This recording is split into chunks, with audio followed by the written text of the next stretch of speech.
This is episode 95 of That Shakespeare Life. This episode is brought to you in part by Audio Shakespeare Pronunciation App, the only audio Shakespeare pronunciation app which is designed to remove fears about how to speak Shakespeare's language so that his plays are accessible to everyone. Find out more about this app in today's show notes and stay tuned after the episode for how you can learn more. Hi, I'm Anthony Bale. I'm Professor of Medieval Studies at Birkbeck College in the University of London, and I was one of the academic advisors for the Jews, Money, Myth exhibition at the Jewish Museum London. Another great method for studying the life of William Shakespeare includes listening to this. It's That Shakespeare Life with my friend Cassidy Cash.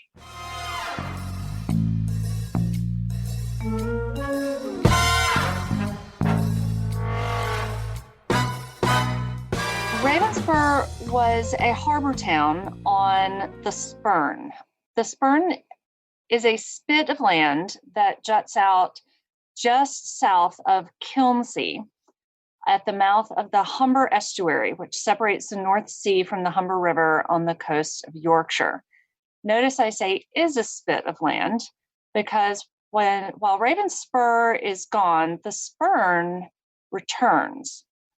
That spit of land erodes, washing away, but then reforming east each time in about 250-year cycles.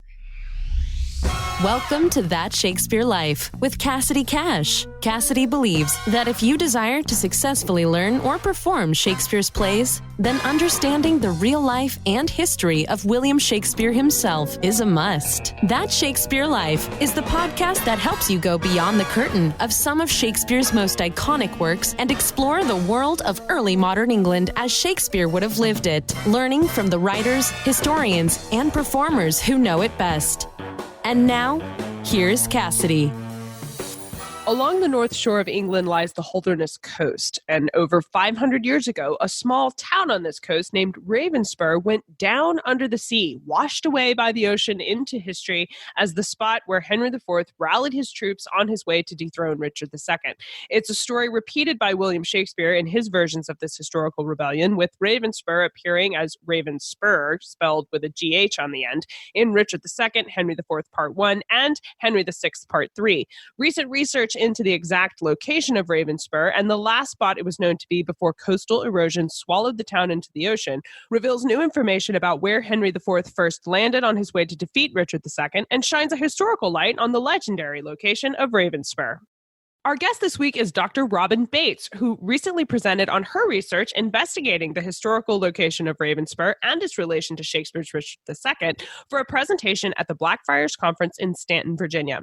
Dr. Robin Bates is the chair of the English Department and Geraldine Lyon Owen Professor of English at the University of Lynchburg.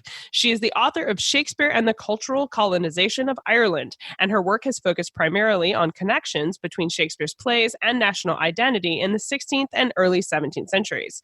Her current project considers how mapping and changes in the land can offer us a context for understanding early modern plays.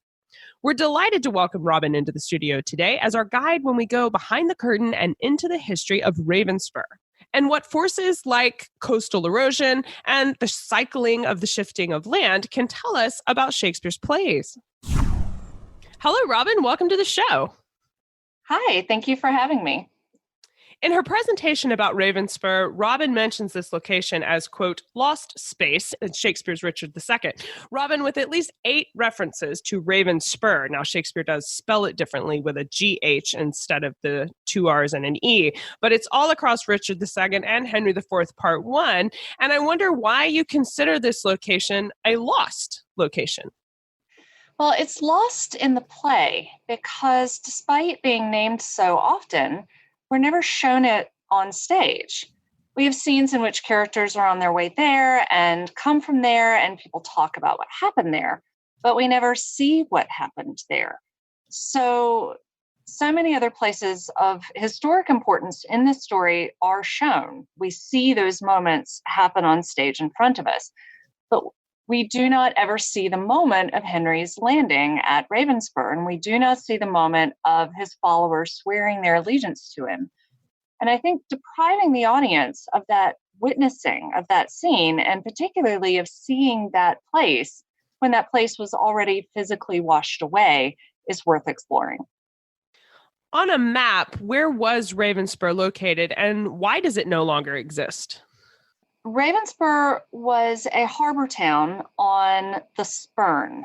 The Spurn is a spit of land that juts out just south of Kilnsea at the mouth of the Humber estuary, which separates the North Sea from the Humber River on the coast of Yorkshire.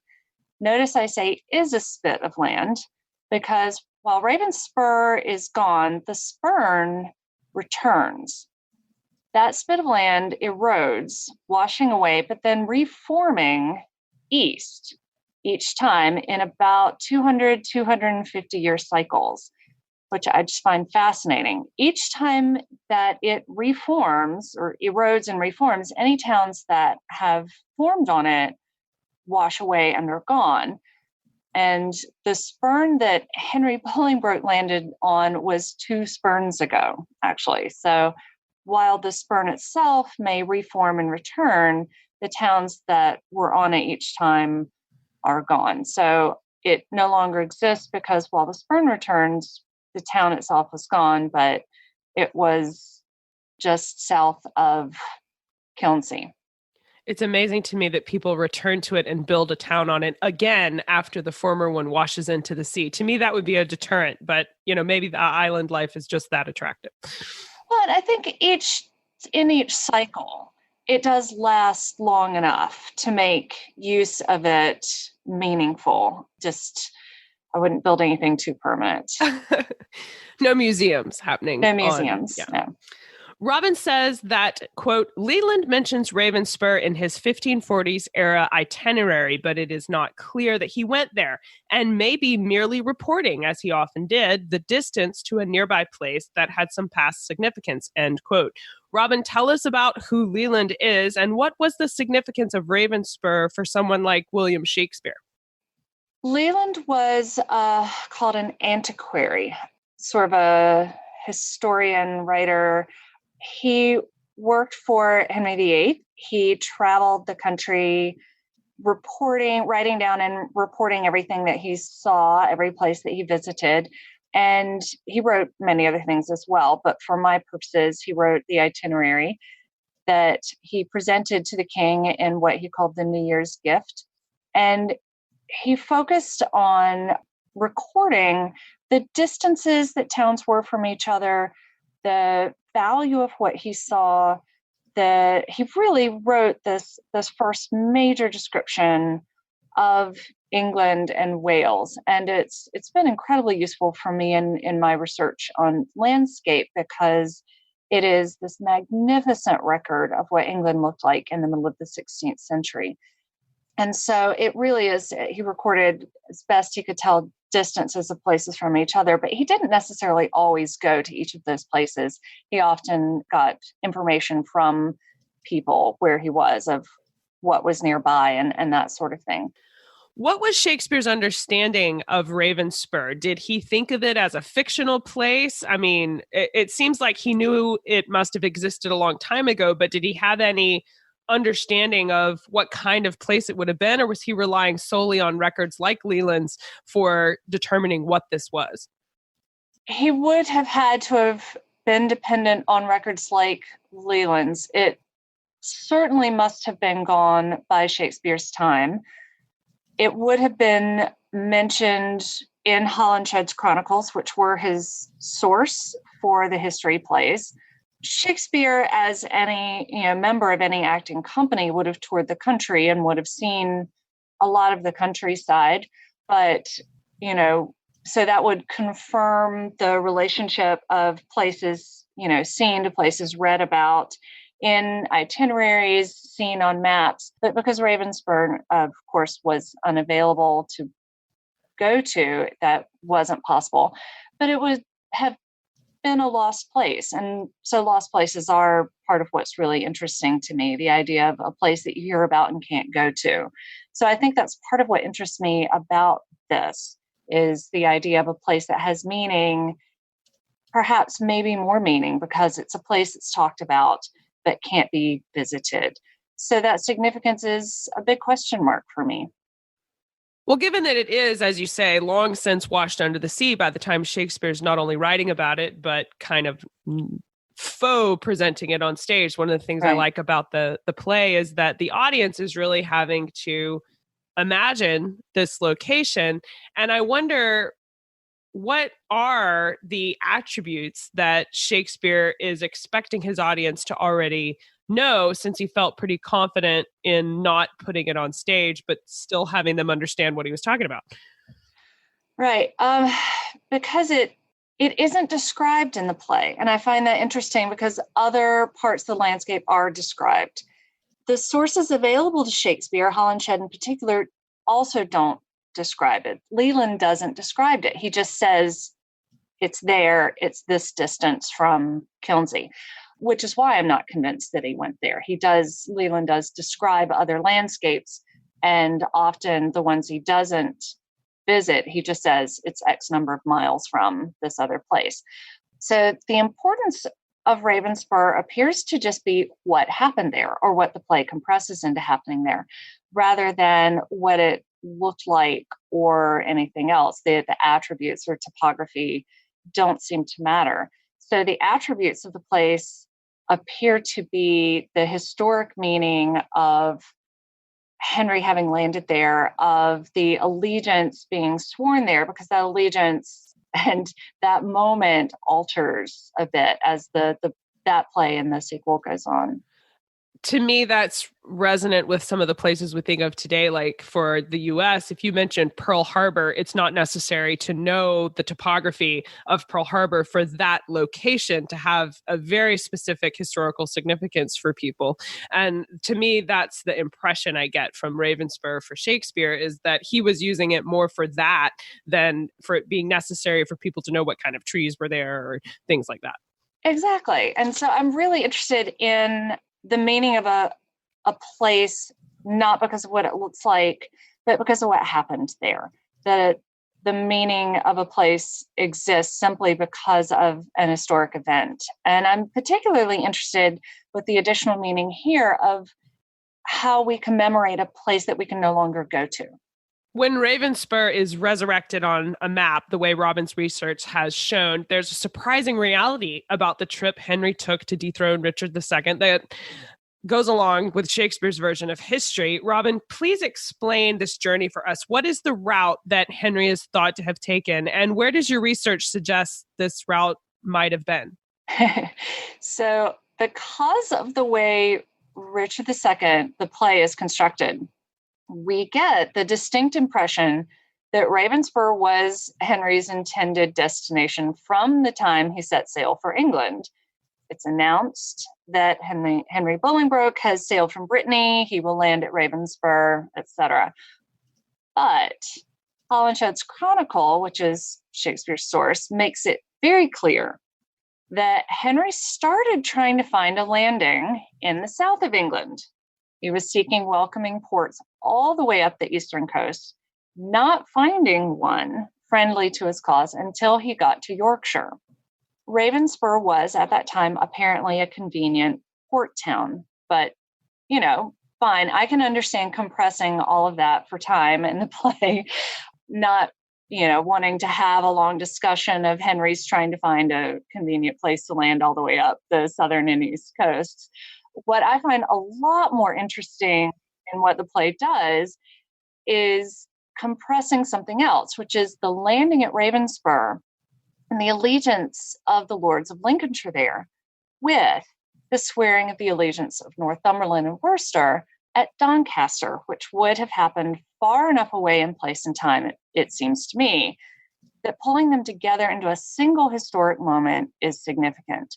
So aligning that moment with the lost location of Ravenspurgh rather than the living and very available location of Doncaster is more significant. And that's the thing that really got my attention with this project, was that, again, I can understand compressing for sort of dramatic exigency. There are two moments of swearing allegiance, one at the landing, one at least a day later. in Doncaster, sure, pull those together. But why, especially since it's not being shown to us, we're not going to see that moment anyway. Why then make such a important thing about the fact that it happens at Ravenspurgh and say the name of that place over and over and over again when it's a place that's lost to us, rather than make it Doncaster a place that people could go to or could be from? There's a lot of interesting answers to why he might have done that. And I'm excited to see where your research goes to uncover some of those, because I know I would be afraid to try and venture a guess from my chair on this today. But so just to be clear about where Henry IV landed, did he make it to Ravenspurgh like the official announcement said he would? Yes. Okay, so he did actually land there. It's just that at least a day later was when he had the allegiances of Northumberland and some others in Doncaster, not that he didn't actually land there. Correct. He actually landed at Ravenspurgh, and some of the lords of Lincolnshire swore their allegiance to him there. At least a day later, he made it to Doncaster with them, and that is where, according to Holinshed, Northumberland and Worcester swore their allegiance to him.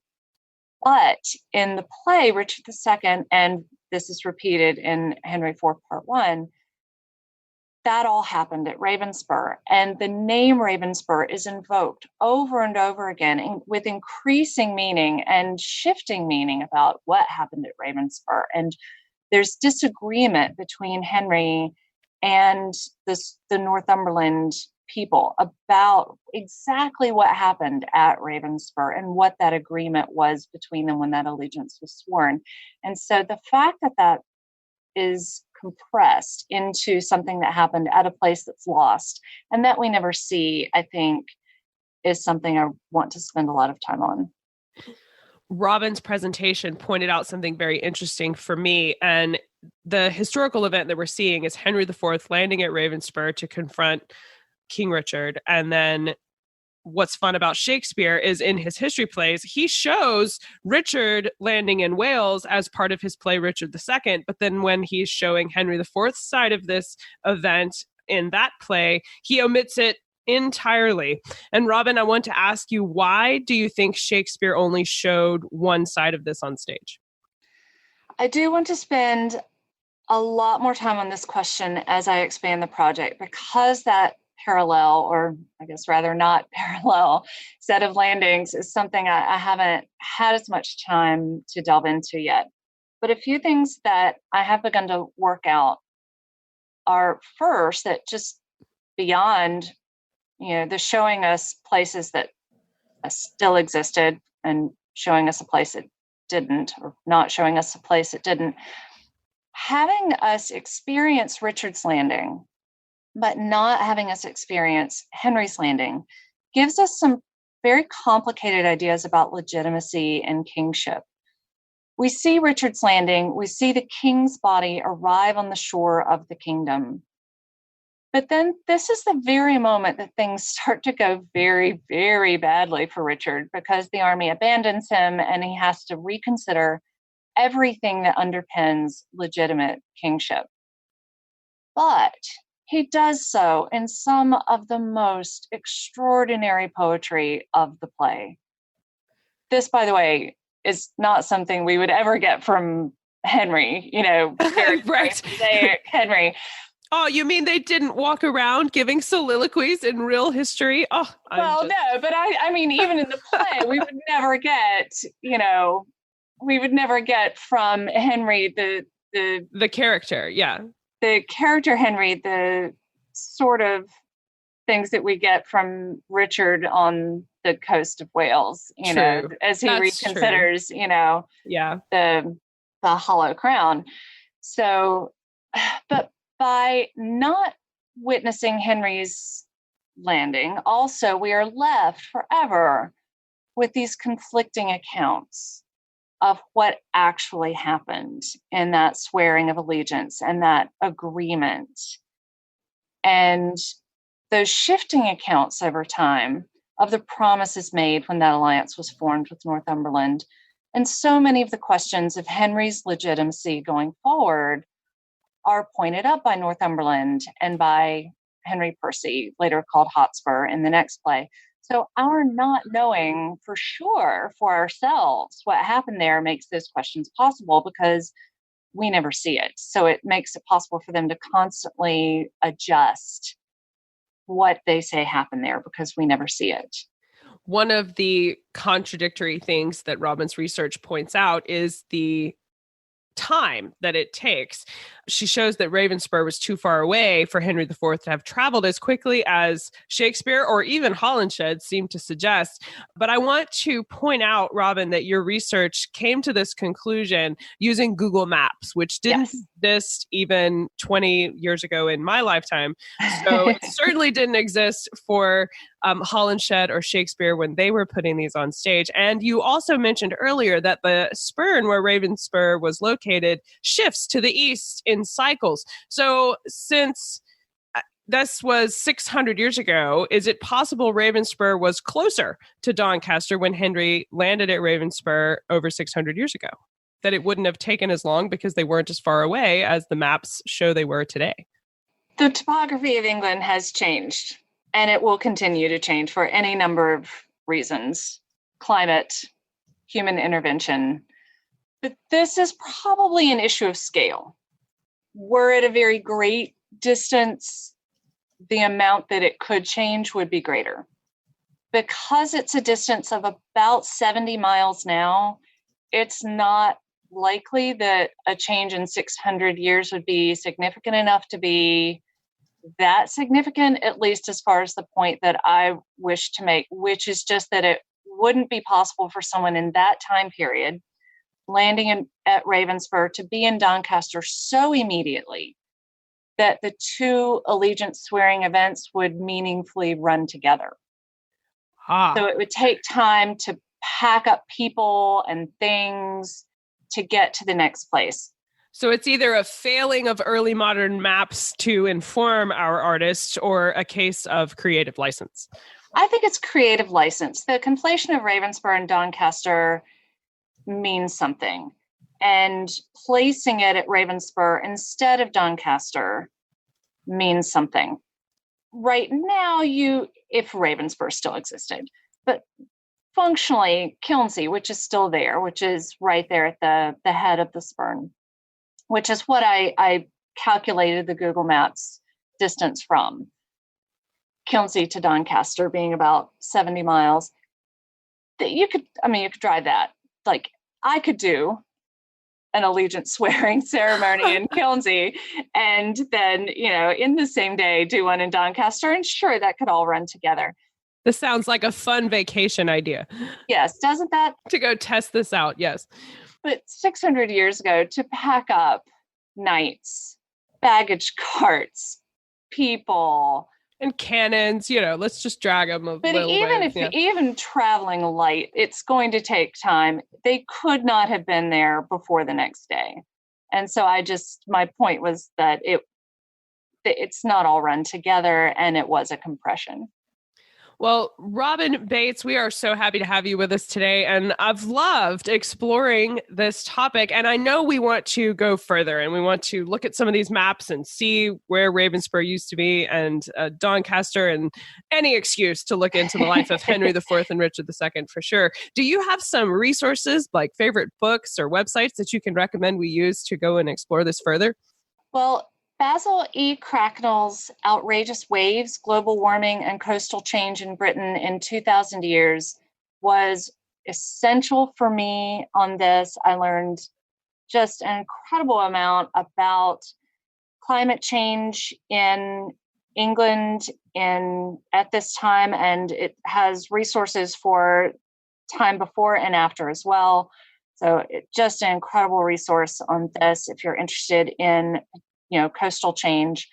There is a facsimile of Saxton's wall map, which is what got me to this, trying to plot locations in Shakespeare on the wall map that Shakespeare would have had access to. There is a facsimile that is available through that's edited by R.A. Skelton, and so that's available.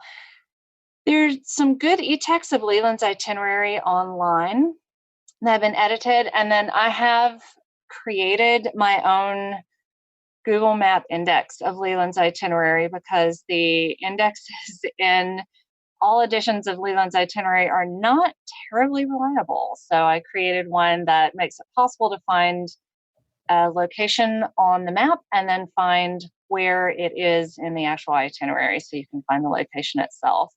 And I pulled this up as she's telling us about this, and I will link to this in today's show notes so you can see it as well. But what happens is you click this link and it pulls up a whole map of England, and Robin has listed out over 700 stops in Leland's itinerary, and exactly where they appear in England is fascinating. So make sure you check out the show notes to go and see that. Thank you.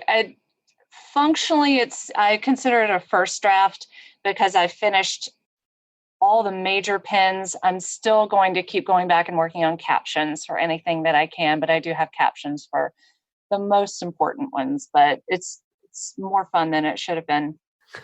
It looks fascinating and just a massive amount of work that you've done here. This is impressive. I needed it for myself. I used Leland's itinerary so much, and I kept having to go back to the beginning of each volume and work my way forward. And so I just needed to drop those pins as breadcrumbs for myself. So I hope it's useful for other people as well. I also wanted to add that W.J.T. Mitchell's collection, Landscape and Power, offers a really good collection of essays on place theory, some of which were extremely helpful to me conceptualizing the meaning of historic space. And so I will send you a link to that as well. Absolutely. We will put all of these excellent resources in the show notes for today's episode. Now, Robin, we ask everyone this next question here at That Shakespeare Life, and that's, what's the one book you would take with you on a deserted island? My friends in England tell me I'm supposed to allow you the complete works of Shakespeare and a copy of the Bible. So your choice would be in addition to those. In addition to those, probably the novel The Master and Margarita by Mikhail Bulgakov. I've read it. I've taught it so many times. I can't tell you how many times, but it always offers me something new and delightful and exciting every time I read it. That sounds fascinating. I'll be checking that one out myself, and we'll link to Robin's desert island choice in the show notes today. Robin, what's next for you? What are you working on now that you're excited about? Well, I'm working on the larger project that the Ravenspurgh project spun off of, actually, about the relationship between literature and changes in landscape and land use in the 16th century in England. That's ongoing, as many book projects are. This one, yes. They blossom into things, don't they? It's like they breed, and you're like, oh, now I've got to go follow this and that. That's exciting. Oh, yes. They go on forever. Right now in front of me at present is a paper for the Other Race Plays seminar for the Shakespeare Association of America conference in April. That seminar is with David Sterling Brown. I'm really excited to be working on that because this paper I'm doing is taking work that I know really well, which is Celtic studies and national identity, and connecting it to a discourse that I need to learn more, particularly an important one right now, I think. And that is always very exciting for me. Well, that sounds fascinating. Robin, I know we're going to have lots of fun keeping up with you and your work that you're doing. Thank you so much for visiting with us here today. This has been delightful. Thank you so much for having me. This was great. Join us over at the website and add your voice into this conversation with your thoughts on Ravenspurgh, Richard II, or Henry IV. And be sure to check out all of the history resources Robin mentions today. I've linked them in the show notes where you can just click and go to things like her Google map of Leland's itinerary, as well as images from history archives and places you can explore further into the history behind Shakespeare's plays and get to know the real Henry IV and Richard II and what that says about Shakespeare's characters in his plays. Find all of this stuff over at CassidyCash.com/episode 95. That's CassidyCash.com/EP95. When I first started studying Shakespeare, especially as an American, where the English language is very different on this side of the pond than where Shakespeare was writing, I often mispronounced some of the words that you find in the plays. Like originally I said Gloucester instead of Gloucester. Well, that's why I downloaded Audio Shakespeare Pronunciation app. It's an easy-to-use, straightforward app that you can download to your phone or tablet on iTunes as well as Google Play. And it lets you search any word from Shakespeare, and then it tells you exactly how to say it with a playable audio guide built right in. Audio Shakespeare Pronunciation app is like having a professional voice coach that you can carry in your pocket. Explore all the features of this app and download it right now at cassidycash.com/Shakespeare app. That's cassidycash.com/Shakespeare app. That's it for this week. I'm Cassidy Cash, and I hope you learned something new about the Bard. I'll see you next week. Bye-bye. Thank you for listening to That Shakespeare Life. As always, the best conversations happen after the episode over at CassidyCash.com. Become a part of a vibrant Shakespeare conversation by adding your voice over at the website. Until next time, remember, when you want to know William Shakespeare, you have to go behind the curtain and into That Shakespeare Life.